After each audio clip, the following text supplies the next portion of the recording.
Okay, Beasty.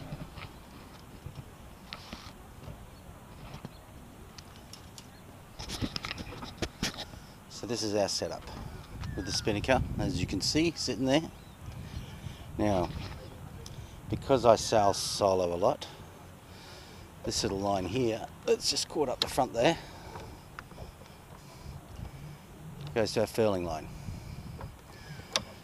And again, because I sail solo, this little line here goes on for my centerboard, so I can pull it up and I'll pull it down, and it's got a cleat to lock it down. My main sheet goes to here, travels all the way to the back and through the 2-to-1 system and up to the top. GPS right in front of me and compass, so I can see everything, and the Spinnaker sheets. Now what I've done, I've just moved them again. Usually they come from here, but I've got them coming from down here because they're nice and inboard, easy to get, and I've taken the tweakers off at the moment because I can use these as tweakers as well.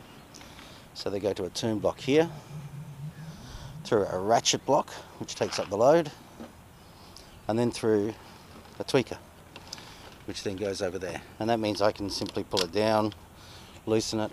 I can pull it inboard if I take it off this, but I've just got it sitting there at the moment. Spinnaker just sits here. Sheets, I've made them a bit longer, that's why I've got a different coloured rope on than the stock Hobie system. Haven't changed much up here other than I've used a different sort of block and tackle simply because I lost the other one. But if you can see down here, instead of the ropes going through a pad eye, I've got the ropes going through a little pulley up here. I felt the pad eye was going to pull up on it, scratch the hull, so I've just got 2 little pulleys and they just go into a screw here. Nice and simple. Now also I was finding a lot, this rope here was falling down underneath there and getting caught. So if I didn't have anybody at the front, I had to get up and get it. So I've just pushed some foam into there, just shaped it slightly and just pressed it in. It's a standard foam that comes from inside the boat and looks like it'll work well.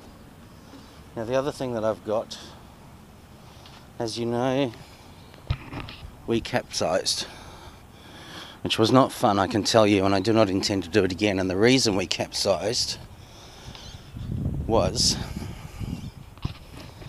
this came out, which is quite easy to do. So what I've done now, I've got this little loop here, 2-to-1, travels all the way to the front here, and then it goes up to there. So when we pull that on, it pulls the hulls forward, which makes you go through the waves a bit better, and it pulls them in. So there is no way I should go for a swim again. Other than that, I've got a massive big battery sitting up the front here. It's all padded, silicone shaped foam all around it, and the reason I put that in there was because I needed some more weight on the front of the boat, and also my silver coin for good luck is sitting inside there. And that's pretty well about it. She's set up for me, and she sails well, so everything's easy. I know there's got a lot more ropes on it, but once you're sailing you don't need to use them. As long as you can set it up nicely, she's fine, and she's a good little girl.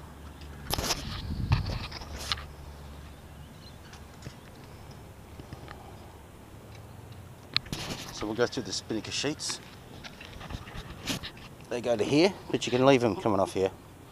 There's no reason why you have to have them there.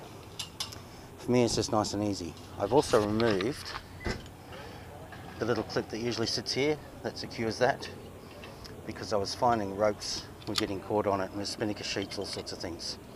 So the Spinnaker sheet goes up here to a turnbuckle, which stops it dragging in the water, and then down here to the ratchet block, and then of course up and around. I'm just trying the tweakers with the pulley. Usually I don't have this, and I can pull the Spinnaker all the way in over to here, which means I can sheet it in really closely. But today we're just having a play with this, see how it goes. And of course a massive big GPS right in front of me so we can navigate. everywhere, instead of drilling into the hole, I've used this yak track gear, because you can move things around, you don't have to drill any more holes once it's situated. And then I've got the hay trail system on the back here, which I'm going fishing today, so I've just clipped on the fish. But when I'm not fishing, all this comes off and it's nice and clean. And of course we've got to have sound. So that's where my fugu sits, right behind me. Pumps good sound out. And then, actually I run a camera on the back here now. And because I was sick of changing batteries over, the new Jarman can have its own big battery. So we never run out of battery. So there you go. I'll show you the halyard system as well. What I've done is I've got a little plate there with an angle on it, going through to a pulley, it comes there to a cleat, then it comes around, goes to that pulley, and then into the Spinnaker bag. So that keeps it out of the way, makes it very nice and easy to operate.